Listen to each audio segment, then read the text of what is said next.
السلام علیکم ورحمۃ اللہ وبرکاتہ۔ اعوذ باللہ من الشیطان الرجیم، بسم اللہ الرحمن الرحیم۔ انا اوحینا الیک کما اوحینا الی نوح والنبیین من بعدہ وأوحينا إلى إبراهيم وإسماعيل وإسحاق ويعقوب والأسباط وعيسى وأيوب ويونس وهارون وسليمان وآتينا داود الزبورا ورسلا قد قصصناهم عليك من قبل ورسلا لم نقصصهم عليك وكلم الله موسى تكليما رسلا مبشرين ومنذرين لئلا يكون للناس على الله حجة بعد الرسل وكان الله عزيزا حكيما لكن الله يشهد بما أنزل إليك أنزله بعلمه والملائكة يشهدون وكفى بالله شهيدا إن الذين كفروا وصدوا عن سبيل الله قد ضلوا ضلالا بعيدا إن الذين كفروا وظلموا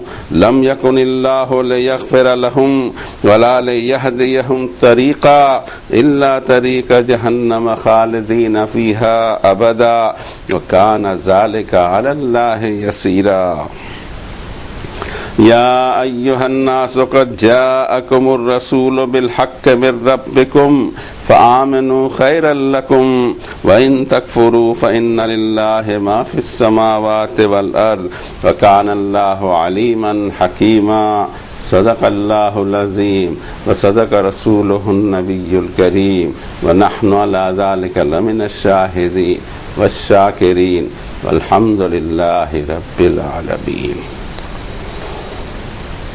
قافلہ انسانیت کی ہدایت کی خاطر جو آخری کلام اللہ نے نازل فرمایا اپنے بندے جناب محمد الرسول اللہ صلی اللہ علیہ وسلم پر، اس کتاب کے چیپٹر نمبر 4 سورہ النساء کی یہ آیتیں تھیں۔ آیت کا سیریل تھا 163 سے 170 تک۔ آئیے ان آیات بینات میں ہمارے لیے کون سی ہدایتیں ہیں، کون سے ڈائریکٹیوز ہیں اور کیا درس ہمیں اس میں سے مل سکتے ہیں، اس کو حاصل کرنے کی یہ بندہ کوشش کرتا ہے اور آپ تک پہنچانے کی بھی کوشش کرتا ہے۔ اس پورے عمل میں صرف ایک ہی نیت ہے کہ اس بندے کا رب اس سے راضی ہو جائے اور اس کی مغفرت فرما دے، اور آپ لوگوں کو اور مجھے بھی صراط مستقیم پر چلنے کی توفیق عنایت فرمائے۔ جیسے کہ ہمارا طرز ہے کہ ایک رکوع یا کچھ آیتیں پڑھی جاتی ہیں، اس کے بعد اس کا ترجمہ، حالانکہ ترجمہ میں اس کو نہیں کہتا اس لیے کہ کلام ربانی کا ترجمہ ایک انسان کر سکے۔ ہاں، ہم یہ زیادہ سے زیادہ کر سکتے ہیں کہ جو ایک انسانی ذہن میں ان آیت بینات کی تلاوت کے بعد میں ایک اثر آتا ہے، اس کو اپنی زبان میں پیش کر سکیں دوسروں کے سامنے۔ حالانکہ ہم یہ جانتے ہیں کہ یہ بھی ایک بڑی چھوٹی سی کوشش ہے۔ ہونا تو یہ چاہیے کہ ہم اس زبان سے اپنا رابطہ پیدا کریں جس زبان میں ہم عبادتیں کرتے ہیں، جس زبان میں ہم دعائیں مانگتے ہیں۔ کاش کہ زبان تھوڑی سی سیکھ لی جائے تو ہمیں وہ حلاوت میں نصیب ہو، کلام اللہ کا اثر ہمارے دل پر ہو، زندگی میں کچھ تبدیلی آئے۔ اب اس طرف لوٹتے ہیں۔ نبیوں کا تذکرہ فرمایا، یہاں 12 نبیوں کا تذکرہ ہے، رسول کریم صلی اللہ علیہ وسلم کا نام نہیں لیا گیا، اور اس کے بعد ایک لفظ اسباط آتا ہے جو حضرت یعقوب کے ساتھ جڑا ہوا ہے کہ خاندان یعقوب میں بنی اسرائیل میں سلسلہ انبیاء دراز رہا، ثم ارسلنا رسلنا تترا، پے در پہ ہم ان میں رسول بھیجتے رہے۔ یہ ایک سسٹم تھا، ہزاروں سال تک اللہ نے ان سے کام لیا، اور ایک دائی امت تھی، پھر وہ ایک فرقہ بن گئی، ایک گروپ بن گئی، اور ایک نیشنلٹی کا تصور آ گیا۔ اس امت کا تصور نہیں رہا جس کو اللہ تعالیٰ نے فرمایا تھا کہ ان ھذہ امتکم امۃ واحدہ وانا ربکم فاتقون۔ جتنے بھی انبیاء اور رسول آئے اور ان کی اتباع میں جو مومنین تیار ہوئے، اللہ نے ان کو ایک گروپ مانا ہے۔ سورۃ الانبیاء 21 نمبر کی سورت میں کہ لوگو یہ تمہارا ایک ہی گروپ ہے، امت واحدہ وانا ربکم فاتقون، میں تمہارا رب ہوں، مجھ سے کانشیس رہ کے زندگی گزارو گے تو یہ پورے سسٹم کے اندر تمہارا شمار کیا جائے گا۔ اور یہ چل رہا ہے سلسلہ حضرت آدم سے، یہاں تذکرہ فرمایا حضرت نوح سے۔ ایک بار اور عرض کر دیں، اور اس کو کہا بھی جا چکا ہے کہ حضرت آدم اور حضرت نوح کے درمیان کتنا فاصلہ ہے؟ قرآن شریف اس کو بالکل بیان نہیں کرتا. حضرت آدم سے شروع کر کوئی بات ہو رہی ہو تو اور انبیاء کا ذکر جہاں سے آئے گا تو حضرت نوح سے ہی آئے گا. حضرت نوح اور حضرت آدم کے بیچ میں کتنے نبی آئے, کیا نبی آئے, اس کا تذکرہ قرآن شریف میں نہیں ہے. کتنا لمبا پیریڈ ہے پتہ نہیں, لیکن یہ صاف دکھائی دیتا ہے تاریخ انسانیت سے بھی اور اللہ کے کلام سے بھی کہ حضرت نوح کے بعد اللہ نے اس دنیا کے نقشے کو بدل کے پھر ان لوگوں سے اس دنیا کو چلایا جو حضرت نوح کے ساتھ اس کشتی میں موجود تھے. ذریۃ من حملنا مع نوح انہ کان عبدا شکورا, تم اولاد ہو نوح کی جن کو ہم نے سوار کروایا تھا اس کشتی میں, اور وہ ہمارا بڑا شکر گزار بندہ تھا. حضرت نوح, ہم بھی حضرت نوح کی اولاد میں سے ہیں. سلسلہ جب بھی انبیاء کا شروع ہوگا حضرت نوح کا آئے گا تذکرہ. حضرت نوح کا تذکرہ بعد میں آ رہا ہو تو پھر اس میں ایک لفظ آئے گا کہ اس سے پہلے نوح آئے. اب ہم اس کے ترجمانی کے قریب پہنچنے کی کوشش کرتے ہیں.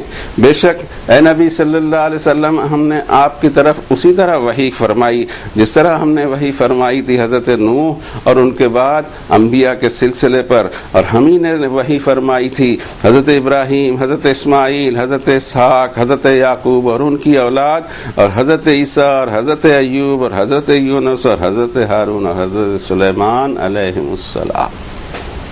داؤد علیہ السلام کو ہم نے زبور عنایت فرمائی.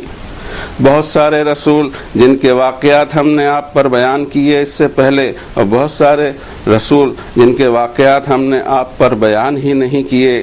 اور اللہ نے حضرت موسیٰ سے تو بات چیت فرمائی, کلام فرمایا.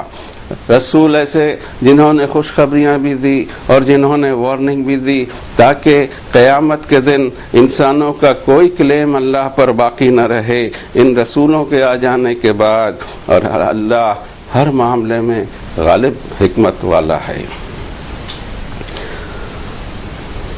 اسی طرح اللہ خود گواہ ہے کہ جو آپ کی طرف اس نے کلام نازل فرمایا ہے وہ اپنے علم و حکمت کی بنیاد پر, اور فرشتے بھی اس بات کے گواہ ہیں, اور اللہ ہی کی گواہی کافی ہو سکتی ہے. بے شک جو لوگ نافرمانیاں کرتے ہیں, اللہ کی راہ سے روکتے ہیں, وہ دور رس نتائج کی حامل گمراہی میں مبتلا ہیں. بے شک جو لوگ نافرمانیاں کرتے ہیں اور ظلم کرتے ہیں, گناہ کرتے ہیں, نہیں اللہ ان کی مغفرت فرمائے گا, نہ انہیں راستہ سوجنے دے گا. صرف ایک راستہ وہ ہوگا جہنم کا, جس میں ہمیشہ ہمیشہ کے لیے داخل ہوں گے, اور یہ اللہ پر آسان ہے. اے انسانوں, تمہارے پاس اور رسول آ چکے ہیں حق لے کر, ٹروتھ لے کر, پرم ستیہ لے کر تمہارے رب کی طرف سے. اب تم ان پر ایمان لاؤ, اسی میں تمہاری خیریت ہے.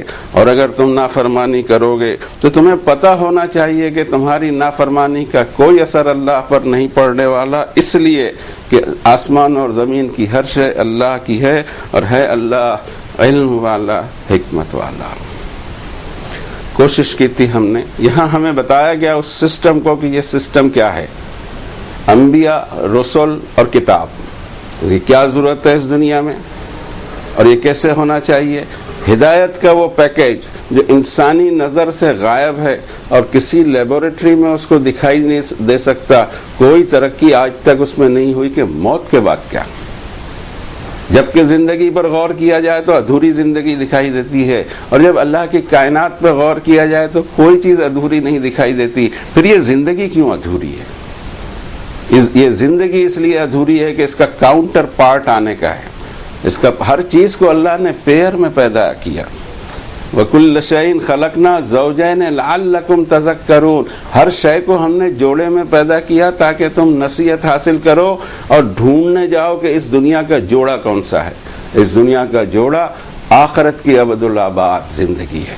اس دنیا میں انسان کو جو کچھ دیا گیا اس سے حساب لیا جانا ہے, اور حساب ممکن نہیں ہے اس زمین پر. اس کے لیے ضروری ہے کہ اچانک سے دنیا کو بند کر دیا جائے, بیلنس شیٹ نکال دی جائے, پروفٹ اینڈ لاس ہر ایک کا تیار ہو جائے, اور اللہ کے سامنے ان کی حاضری اور پیشی اور اسسمنٹ ہو جائے اور حساب ہو جائے. تب جا کے یہ دنیا کمپلیٹ ہوگی۔ اس کے بعد اس دنیا میں جنہوں نے ایسی زندگی گزارا ہوگا جو ذمہ دارانہ زندگی ہوگی، جس میں اللہ کی طرف سے ان پر کیا ذمہ داری ہے، اللہ کے رسول کی طرف سے کیا ذمہ داری ہے، اس کی کتاب کی کیا ذمہ داری ہے، ان کی خود کی خاندان کے تئیں کیا ذمہ داری ہے، وطن کے تئیں کیا ذمہ داری ہے، ہر ذمہ داریوں کو اس نے نبھایا ہوگا، وہ انعام کا مستحق قرار پائے گا۔ اور جس نے اس میں غداریاں کی ہوگی، جتنا کچھ بھی نقصان کیا ہوگا، جس کا نقصان کیا ہوگا، اس کو بھرپائی کرنی ہوگی، تب جا کے آخرت میں انصاف پورا ہوگا۔ اور اسی کو یہ پتہ لگ نہیں سکتا، انسان کی ایک فطرت ہے کہ کان الانسان عجولا، رب تعالیٰ فرماتے ہیں کہ یہ عجلت باز ہے، نو نقد پر نظر رہتی ہے، تیرا ادھار پہ نظر نہیں ہوتی اس کی۔ اردو کا یہ قول ہے، آج کیا فائدہ ہے اس کو دیکھتا ہے، آخرت کے نفع یا نقصان کی طرف اس کا دھیان نہیں رہتا، یہ اس کی فطرت میں ہے۔ اب اس کو ہمیشہ جگاتے رہنا ہے کہ اس کو برابر پیغام ملتے جائے کہ آگے تیری زندگی کے کون سا موڑ آنے والا ہے، اور وہ ایک ایسا شدید موڑ ہے جس کو واپس موڑا نہیں جا سکتا، اور وہ تیری اپنی موت ہے کہ اس دنیا سے تو کسی نئی دنیا کے اندر میں جانے والا ہے، اور تجھے یہ ساری چیزیں فیس کرنی ہیں۔ اس کے لیے پہلے دن سے اللہ تعالیٰ نے اس سسٹم بنایا، اور شروع میں سورۃ البقرہ میں ہمیں اطلاع دے دی کہ کان الناس امۃ واحدہ، انسان ایک ہی طریقے پر تھے۔ یہ کیسے ہو سکتا ہے کہ ایک ماں باپ کی اولاد اور اتنے سب اس کے اندر میں مذاہب پیدا ہو جائیں؟ ایسا نہیں ہو سکتا۔ لیکن ہوا کیسے یہ سب کچھ، اس کی ہسٹری اللہ تعالیٰ نے پوری دنیا کی مذہبی ہسٹری کے لیے وہ ایک آیت ہی کافی ہے۔ 213 نمبر کی آیت ہے سورۃ البقرہ میں، کان الناس امۃ واحدہ فبعث اللہ النبیین مبشرین ومنذرین وانزل معهم الکتاب بالحق لیحکم بین الناس فیما اختلفوا فیہ۔ اللہ نے ایک سسٹم جاری رکھا، فبعث اللہ النبیین، اللہ تعالیٰ اپوائنٹ کرتے رہے وقفے وقفے سے ایسے انبیاء جنہوں نے بشارت بھی دی، وارننگ بھی دی، اور ان پر اللہ نے الکتاب بھی اپنی نازل فرمائی جو حق سے بھرپور پیکج تھا، اور اس کی ضرورت یہ تھی کہ انسانوں کے درمیان ان کے اختلافات میں کتاب فیصلہ کریں، اللہ کی کتاب میں فیصلہ کریں۔ لیکن رب تعالیٰ فرماتے ہیں کہ ایسا ہوا نہیں۔ وَمَا اخْتَلَفَ فِيهِ إِلَّا الَّذِينَ أُوتُوهُ مِن بَعْدِ مَا جَاءَتْهُمُ الْبَيِّنَاتُ بَغْيًا بَيْنَهُمْ۔ ہوا یہ اس کی جگہ کہ اس میں اختلاف کا بازار انہوں نے ہی گرم کیا، جن کو وہ کتاب دی گئی تھی، حالانکہ ان کے پاس کھلے اسٹیٹمنٹس آ گئے تھے اللہ کے، لیکن بغیم بینہم، آپس کا ایگو کام کر گیا، ضد کام کر گئی۔ یہ انسان کا وہ کمزور سیکٹر ہے جو اس کو بغاوت پر آمادہ کرتا ہے، اور پھر اس درجے اس کو لے جاتا ہے کہ ہر نقصان کو سہتے ہوئے اور اپنے دل کو اس طرف راغب کرتے ہوئے ہر قیمت پر وہ ایک کام کرنے کو تیار ہو جاتا ہے۔ یہ اس کا اندر کی بغاوت، یہ اس کا اندر کا ایگو، اس کی انا، اس کی نفس پرستی اس کو آڑے آ جاتی ہے کہ میری ناک کٹ جائے گی، یہ تو میں بول چکا ہوں، یہ تو میں مان چکا ہوں پبلک میں، یہ کیسے میں اس کو واپس لوں؟ تو اس کو جسٹیفائی کرنا شروع کرتا ہے، اس کی توجیہ بیان کرے گا، اور اس میں عذر بہانے ڈھونڈتے رہے گا، لیکن سمپلی نہیں کہہ سکتا ہو آئی ایم سوری، مجھ سے غلطی ہو گئی۔ یہی فرق تھا شیطان میں اور حضرت آدم میں، غلطی دونوں نے کی، نافرمانی دونوں نے کی، ایک کا ری ایکشن یہ ہے کہ فوراً توبہ، سوری، اور ایک کا ری ایکشن یہ ہے کہ جسٹیفائی کرنا کہ جس کو آپ نے بنایا ہے وہ خلقتنی من نار و خلقتہ من طین، آپ نے مجھے آگ سے بنایا، اس کو آپ نے مٹی سے بنایا، اور مجھ سے کہتے ہیں سبمٹ رہوں، سوری، ٹھیک ہے، غلطی کرتے ہو، گناہ کرتے ہو، جسٹیفیکیشن بھی دیتے ہو۔ یہ انسان کی وہ فطرت ہے، یہ اس کا یہ جو سوچ ہے، یہ ایول سوچ ہے، اس کی جگہ اس نے کہنا چاہیے سوری اگر غلطی دکھائی دیتی ہے۔ کیوں آخرت کا ہم رسک لیں بابا؟ یہاں ہماری تھوڑی سی ناک کٹ جائے، آخرت ہماری بگڑنے سے تو بچا لی جائے۔ فرمایا رب تعالیٰ نے کہ اس کے باوجود اس میں اختلاف کیا، اس لیے کہ ان کے اندر کی بغاوت اور ایگو کام کر گیا، لیکن ان حالات میں بھی فَهَدَى اللَّهُ الَّذِينَ آمَنُوا لِمَا اخْتَلَفُوا فِيهِ مِنَ الْحَقِّ بِإِذْنِهِ وَاللَّهُ يَهْدِي مَن يَشَاءُ إِلَىٰ صِرَاطٍ مُّسْتَقِيمٍ۔ اس ایسے ماحول میں بھی اللہ تعالیٰ نے ایمانداروں کو ہدایت دی اور دیتا ہی رہے گا، اس اختلافی ماحول میں، اور یہ دینے کے لیے اس نے الحق رکھا ہوا ہے. حق کا جو پیکیج اس نے نازل کیا اس کے ذریعے وہ ہدایت دے گا، اور جو چاہے ہدایت اللہ اس کو ضرور صراط مستقیم کی طرف چلائے گا. یہ تھی پوری انسانیت کی مذہبی تاریخ، اور یہیں سے فرقہ بندی شروع ہوئی، ہائی لائٹ اور غلو شروع ہوئے، اور اپنی اپنی تعریف میں مگن رہنے کا ایک طریقہ آیا. اپنے آپ کے تھنکنگ کو، خیالات کو، اس کو جسٹیفیکیشن کا ایک عادت بنی، اور یہ دنیا بگڑتے بگڑتے آج یہاں پہنچی ہے. پتہ نہیں اور کتنا بگاڑنا باقی ہے. دنیا اللہ چلا رہے ہیں، یہ بگاڑ بھی آ رہا ہے تو ان کی مشیت کے تحت آ رہا ہے. مجھے کیا کرنا ہے؟ لفظ مجھے میں نے استعمال کیا. ہمیں کیا کرنا ہے؟ ایک کلیکٹیو ورک ہے. یہ کلیکٹیو ورک اس وقت ہوگا جب مجھے کیا کرنا ہے اس کا احساس میرے اندر پیدا ہو. مجھ میں یہ احساس ہو کہ اب مجھے کیا کرنا ہے. مجھے صرف یہ کرنا ہے کہ الحق جو اللہ نے اتارا اپنے نبی کریم صلی اللہ علیہ وسلم پر، اس کے تحت اپنی زندگی گزارنا ہے. دنیا اللہ چلا رہے ہیں، وہ دنیا کے بادشاہ ہیں. ساری دنیا پہ ان کی حکومت چلتی ہے، ہواؤں پہ، آکسیجن پہ، فضاؤں پر، پرندوں پر، چرندوں پر، جنگل پر، بادل پر، بارش پر. کیا اللہ کی حکومت نہیں ہے؟ اللہ کی حکومت ہے اس دنیا پہ. اس کی مرضی سے، اس کی مشیت سے سارے کام ہو رہے ہیں. میرے اپنا ٹارگٹ صرف یہ ہو کہ میں اللہ کی ناراضی سے بچ جاؤں اور اپنی آخرت بنا لوں.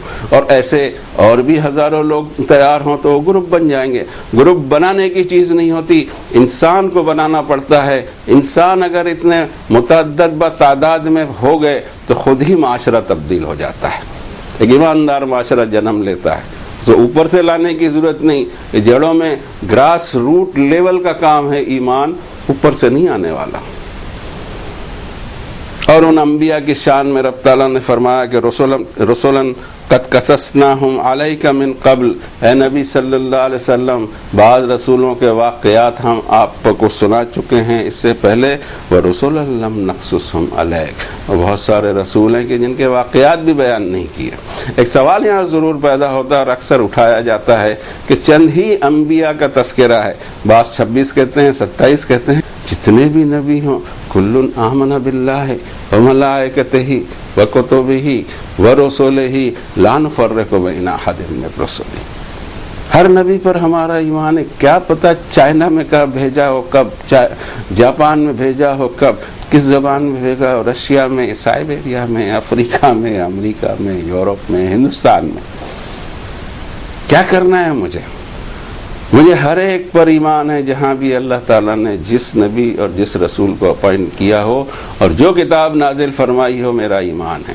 آخری کتاب میرے پاس ہے. اب یہ کہ فرق ہے کیا اس میں، یہ ایک بہت اہم چیز ہے.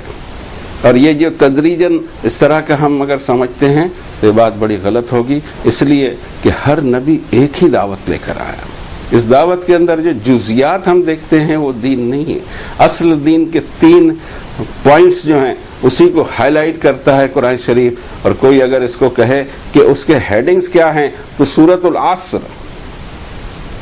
والعصر ان الانسان لفی خسر، یہ مختصر طور سے پورے قرآن شریف کی کو یہ کہا جا سکتا ہے کہ ایک اللہ تعالیٰ نے سمرائز کر کے بیان کر دیا کہ ان الانسان لفی خسر. یہ زمانہ اس بات کی گواہی دیتا ہے کہ انسان، ہر انسان، آپ بھی اور میں بھی. مشکل یہ ہے کہ جہاں اس طرح کے الفاظ قرآن شریف میں آتے ہیں تو ہم اپنے آپ کو بڑے پیار سے مائنس کر لیتے ہیں.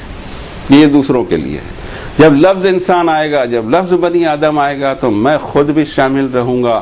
اور یہ کلین ایک اسٹیٹمنٹ ہے اللہ تعالیٰ کی طرف سے، اور ایک کارپٹ اسٹیٹمنٹ کہنا چاہیے کہ ان الانسان لفی خسر، بے شک انسان پیدا ہو کر گھاٹے میں پڑا ہے. یہ لفظ پیدا ہو کر میں نے استعمال کیا. انسان گھاٹے میں ہے اور ان آیا ہوا ہے. بے شک انسان گھاٹے میں، میں بھی گھاٹے میں ہوں، آپ بھی گھاٹے میں. اس گھاٹے کو نفع میں کیسے تبدیل کرنا، اس کا علاج اللہ تعالیٰ نے بتایا. الا الذین آمنوا وعملوا الصالحات وتواصوا بالحق وتواصوا بالصبر. ایماندارانہ زندگی گزاریں، نیک اعمال، چیریٹیبل اعمال ہوں ان کے، اور حق کو پروموٹ کریں اور صبر کو پروموٹ کریں. Only 4 points. اور اسی پر قرآن شریف بیس کرتا ہے. اور یہی کچھ ہر نبی لے کر آیا. ہر نبی کے دور میں کوئی الگ دعوت نہیں تھی. عبادتوں کے طریقے الگ ہو سکتے ہیں، لیکن جو پرائمری فیکٹر ہے وہ ہے توحید، اسٹیبلشمنٹ آف توحید کہ دیر از اونلی ون کمانڈ، ایک کے سوا چل نہیں سکتی یہ دنیا، یہ کائنات، ایک کا ہی حکم چلتا ہے، دو بھی نہیں ہو سکتے، دو ہوتے تو لفسدتا، قرآن کہتا ہے دونوں میں کبھی تو جھگڑا ہو جاتا، اور یہ ہو ہی نہیں سکتا، دو اسٹیئرنگ سے گاڑی نہیں چل سکتی۔ تو ایک تو یہ کہ توحید وہ بھی راسخ اور اس طرح کی کہ مجھے یہ پتا ہو کہ رب تعالیٰ جو میرے بارے میں فیصلہ فرمائیں گے، دنیا کی نہیں کائنات کی کوئی بھی طاقت اس کو بدل نہیں سکے گی، اور رب تعالیٰ اگر مجھ پر رحم فرما دیں تو کوئی میرے خلاف کچھ چو نہیں کر سکے۔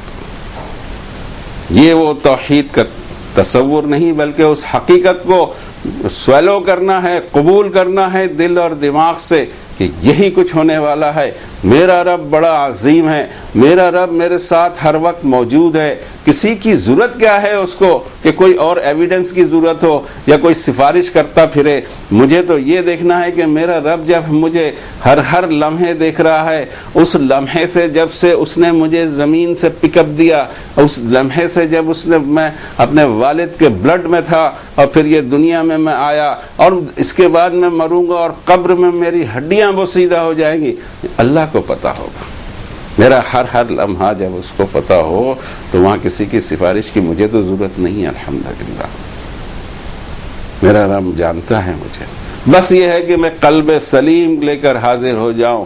صرف ایک ہی شرط ہے جس کو حضرت ابراہیم کی دعا میں اللہ تعالیٰ نے تذکرہ فرمایا اس کا سورۃ الشورى، الا من اتى اللہ بقلب سلیم، جھکا سن فری، گناہوں سے پاک، گناہوں سے دور رہنے والا دل لے کر کوئی اللہ کے سامنے آ جائے، تو ایک ہی شرط، الا من اتى اللہ بقلب سلیم، اور اسی کی یہ سب تیاریاں ہیں۔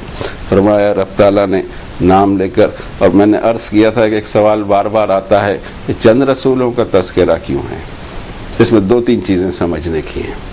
اس دنیا میں ہر کونے میں رسول آئے، لیکن رسول ہونے کا دعویٰ کون کرتا ہے؟ یہاں تو سب خدا، ان کو لوگوں نے خدا تسلیم کر لیا ہے، ہمارے ملک میں ایک بھی رسول نہیں ہے، اور خداؤں کی فہرست بڑی لمبی ہے، کہیں کہتے 32 کوٹی، یہ کیسے چلے گا؟ اتنے سارے خدا، ہاؤ پاسبل؟ کمانڈ تو ایک کی چلتی ہے، رسول غائب ہیں، نبی غائب ہیں، ان کو پتہ نہیں کیا کیا بنا دیا، خدا کا اوتار یا بیٹا یا کچھ خاندان کا نظام چلا دیا، لیکن انبیاء اور رسول ان کی دعوت ہاتھ سے چلی گئی، اتنی دور نکل آئے۔ بعض جگہ اللہ کے کسی نبی کو اللہ کا بیٹا تسلیم کر لیا گیا، کیوں؟ اس لیے کہ ان کا کارڈ جیب میں رکھ کے وہ کارڈ بتا کر جنت میں داخل ہو سکتے ہیں۔ یہ بھی عجیب فلسفہ ہے، کہیں کچھ، اور یہ ہوتا ہی رہا۔ رب تعالیٰ فرماتے ہیں چند انبیاء کا تذکرہ کر کے، تو انہی کا نام کیوں لیا؟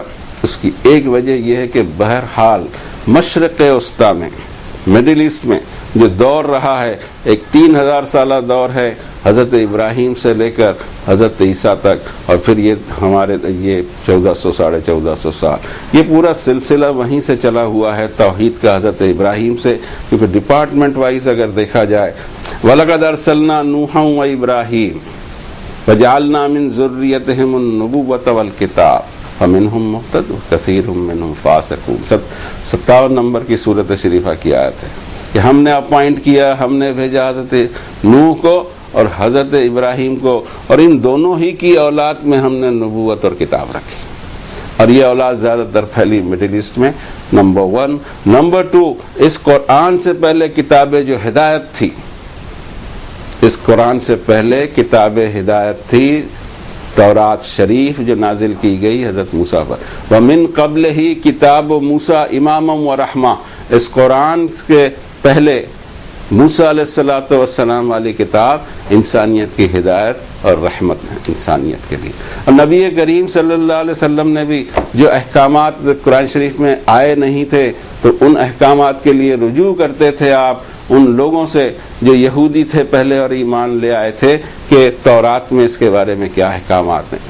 جب آپ نے پوچھا کہ کس طرف منہ کر کے عبادت کرنا، مدینہ طیبہ میں جیوز نے کہا کہ اس طرف بیت المقدس کی طرف ہم منہ کرتے ہیں، آپ نے بھی بیت المقدس کی طرف منہ کر کے نماز، لیکن جب حکم آ گیا تو چینج کر دیا۔ اس کے بعد میں یہ 23 سال بعد آیت اترتی ہے کہ الیوم اکملت لکم دینکم واتممت علیکم نعمتی، آج کے دن میں نے دین کو مکمل کر دیا، اب پچھلی کتابوں کے لیے نہیں بلکہ یہ فائنل ٹیسٹامنٹ ہے تمہارے سامنے، اسی پر اب عمل کرنا ہے۔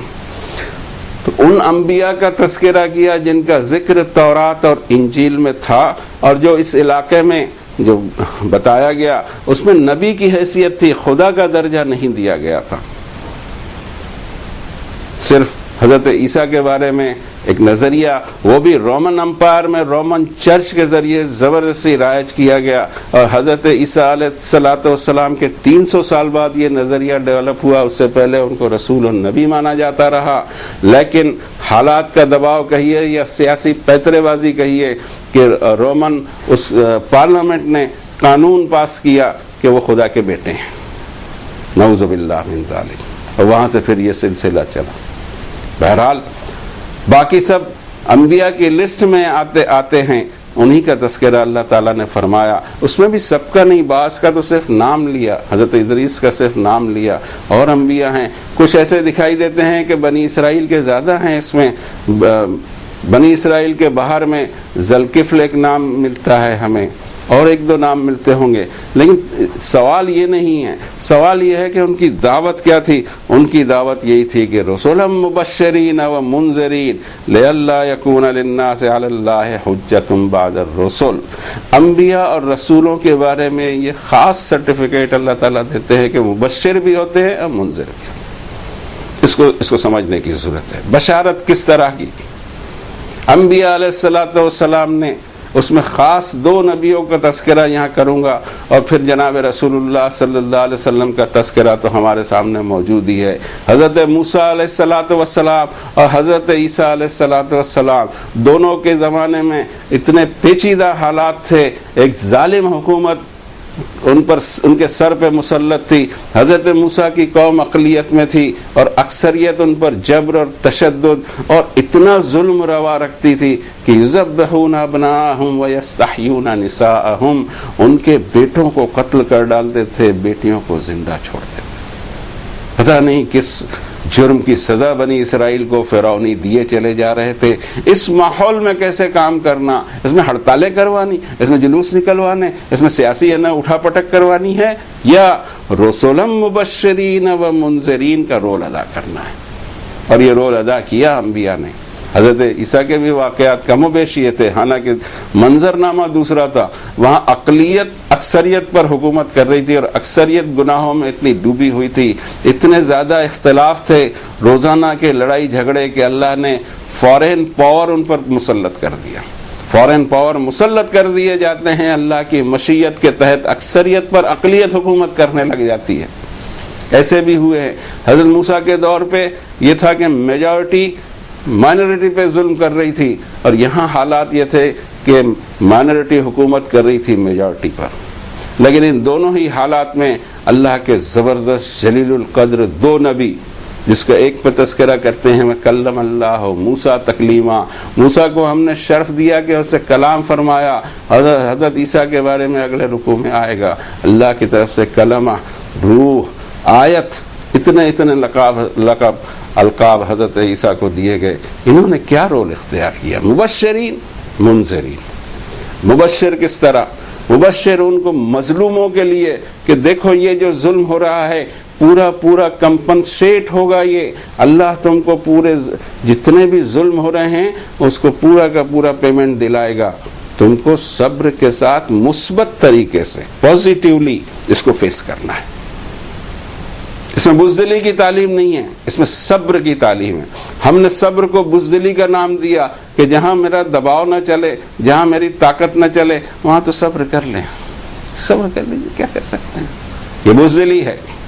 صبر اس کو کہتے ہیں کہ طاقت کے باوجود اللہ کی خاطر چھوڑ دے انسان۔ وَاصْبِرْ وَمَا صَبْرُكَ إِلَّا بِاللَّهِ وَلَا تَحْزَنْ عَلَيْهِمْ وَلَا تَكُ فِي ضَيْقٍ مِّمَّا يَمْكُرُونَ۔ آپ کا صبر صرف اللہ کے لیے چاہیے، مصلحت کے لیے نہیں چاہیے، مجبوری کے لیے نہیں چاہیے۔ مجبوری میں سب کرتے ہیں، اس میں کیا ہے؟ مجبوری میں صبر ہوتا ہی نہیں، تو مجبوری ہوتی ہے۔ بہرحال رب تعالیٰ فرماتے ہیں کہ مبشرین و منذرین کا یہ رول نہیں ادا کیا جا رہا ہے، اس لیے کامیابی کی کوئی ضمانت دکھائی نہیں دیتی۔ ایک تو یہ کہ جو مظلومین ہیں ان کو یہ بشارت دی جائے کہ تمہیں پورا ملنے والا ہے، کمپنسیٹ ہوگا، یہ جو ظالم جس نے تمہارا جتنے حقوق دبائے ہیں سب کے سب اس کو دینا پڑے گا انصاف کے دن، اور اس دن تم خوش ہو جاؤ گے کہ جو بدلے میں تم کو ملے گا وہ کچھ ملے گا جس کا تصور تم دنیا میں کر نہیں سکتے تھے۔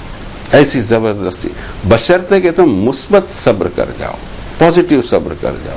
اور منذرین ان کو جو ظلم اٹھا رہے ہوں کہ دیکھو ایک چیز بھی باقی نہیں رہے گی، ہر چیز نوٹ ہو رہی ہے، آن دی ریکارڈ ہے، تم اللہ کے عذاب سے بچ نہیں سکو گے اور تمہیں یہ سارے پیمنٹ کرنے ہیں، اور پھر اس کی سزا کے اندر تم کو یاتنا ہی یاتنا ہے، عذاب ہی عذاب ہے، سزا ہی سزا ہے، دکھ ہی دکھ ہے، غم ہی غم ہے ابد الآباد تک۔ کیا اس کاسٹ پر تم لوگوں پر ظلم کرو گے؟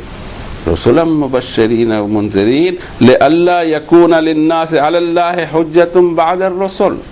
اب کوئی کلیم انسانیت کا باقی نہیں رہے گا کہ آپ نے پیغام ہمیں بھیجا نہیں، ہماری تو فطرت آپ نے بھولنے والی بنائی تھی، ہم بھول گئے تھے پیغام کو، ریوائز کرتے رہے اللہ تعالیٰ پیغام کو، اور فائنلی اس کو اتار دیا۔ اب اس کے بعد میں کسی کتاب کی اس لیے ضرورت نہیں کہ کتاب اوریجنل شکل میں موجود ہے، کیا پتہ کتنی کتابیں نازل کی ہوگی، دنیا کھو چکی ہے کتابوں کو، سوچنے کی بات ہے، صرف ایک کتاب باقی ہے جو ہمارے سامنے ہے۔ اور اسی طرح انبیاء اور رسول، ان کا کوئی ریکارڈ ہمارے پاس میں اس دنیا کے پاس میں محفوظ نہیں ہے، ایک ہی رسول ہیں، آخری رسول، جن کا پورا ریکارڈ زندگی کا اس دنیا کو پتہ ہے، معلوم ہے۔ اور یہ اس موڑ پر اللہ تعالیٰ نے بھیجا کہ ان کی وجہ سے دنیا نے کروٹ لی، علم پھیلا، اور علم کے ساتھ ہی تو پہلی وحی بھیجی، اقرأ بسم ربک الذی خلق، خلق الانسان من علق، اقرأ وربک الاکرم الذی علم بالقلم۔ قلم اور علم اس کو اسٹیبلش کیا پہلی وحی کے ساتھ، رسول اللہ صلی اللہ علیہ وسلم کے ذریعے، اور یہ دنیا ایک ترقی کے مدارج پر روانہ ہوئی ہے، گامزن ہوئی ہے۔ اب اللہ تعالیٰ بتا رہے ہیں کہ سسٹم آف وحی کیا ہے، اور جو وحی بھیجی جا رہی ہے وہ اتنے انبیاء کا نام لیے کہ ان پر بھی میں نے وحی بھیجی تھی، اور بہت سارے نبیوں پر وحی بھیجتا رہا، اور یہ وحی جس طرح بھیجی جا رہی ہے، لیکن اللہ یشہد بما انزل الیک انزلہ بعلمہ، یہ کوئی اچانک والی چیز نہیں ہے، بلکہ یہ پورے پلاننگ کے ساتھ میں تدریجاً ایک کتاب اتاری جا رہی ہے۔ سورۃ الشعراء میں اس کا ایک نقشہ بھی اللہ تعالیٰ نے پیش فرمایا کہ وَإِنَّهُ لَتَنزِيلُ رَبِّ الْعَالَمِينَ نَزَلَ بِهِ الرُّوحُ الْأَمِينُ عَلَىٰ قَلْبِكَ لِتَكُونَ مِنَ الْمُنذِرِينَ بِلِسَانٍ عَرَبِيٍّ مُّبِينٍ وَإِنَّهُ لَفِي زُبُرِ الْأَوَّلِينَ أَوَلَمْ يَكُن لَّهُمْ آيَةً أَن يَعْلَمَهُ عُلَمَاءُ بَنِي إِسرَائِيلَ۔ بے شک یہ تنزیل ریویلیشن ہے رب العالمین کی طرف سے، روح الامین نامی فرشتے اس کو لے کر اترے ہیں۔ اے نبی صلی اللہ علیہ وسلم، آپ کا قلب مبارک اس کا لینڈنگ پوائنٹ ہے، اور فرمایا کہ علی قلبک لتکون من المنذرین، آپ وارننگ سنا دیں، بلسان عربی مبین، یہ عربی مبین میں ہے، تم جو عربی بولتے ہو اس سے ہٹ کر اور جدا کرنا، عرش، جس کو میں عرش کی عربی کہتا ہوں، اور یہاں جو عربی زبان بولی جاتی ہے وہ فرش کی زبان ہے۔ عرش اور فرش کی زبان میں عرش اور فرش جتنا فرق ہے، اگر آپ اپروچ کریں عرش والی عربی کو سیکھنے کی، بہت آسانی محسوس کریں گے انشاءاللہ۔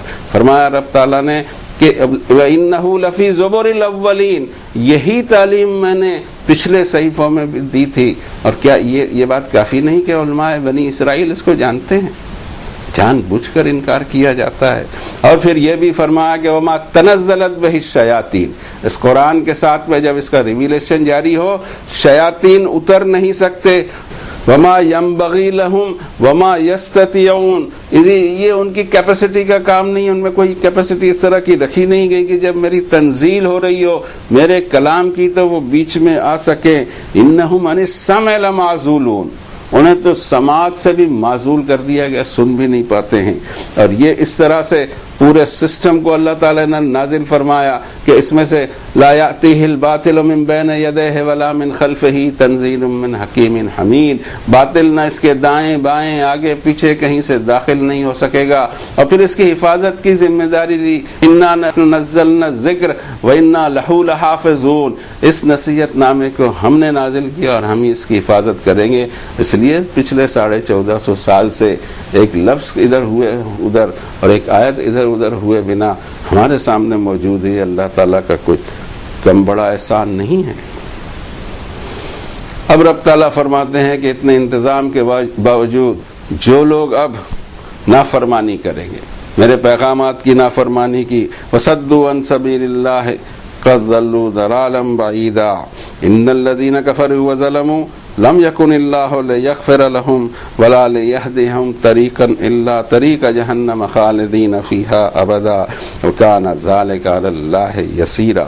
نافرمانیاں بھی کریں، گناہ بھی کرتے رہیں، ظلم بھی کرتے رہیں اور پھر یہ امید رکھیں کہ اللہ معاف کر دے گا؟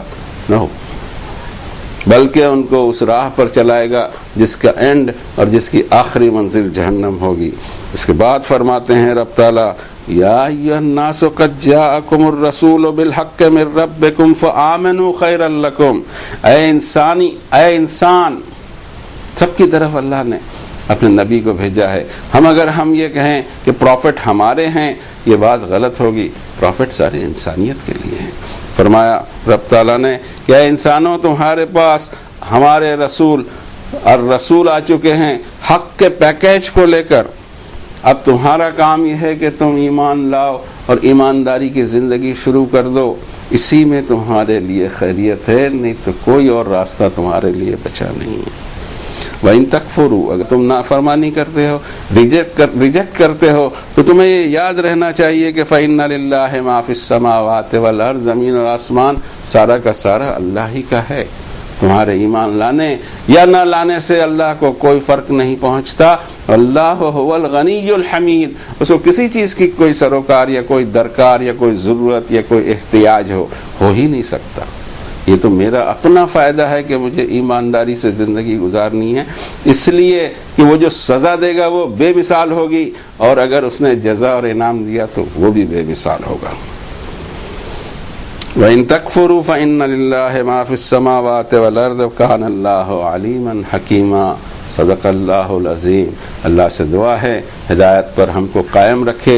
جس پیکیج کو اس نے نازل فرمایا، وہ ایک کتاب پر ایمان لانے سے اللہ کی ساری کتابوں پہ ایمان ہوتا ہے. وہ ایک نبی جو آخری ہیں ان پر ایمان رکھنے سے اللہ کے سارے نبیوں پر آٹومیٹیکلی ایمان ہمارا آن ہو جاتا ہے. اس سے بڑی نعمت کیا چاہیے. اللہ گناہوں کو معاف فرما دیجئے، خطاؤں کو معاف فرما دیجئے، ایمان کے راستے پر چلنا آسان کر دیجئے. وصلی اللہ علی النبی الکریم.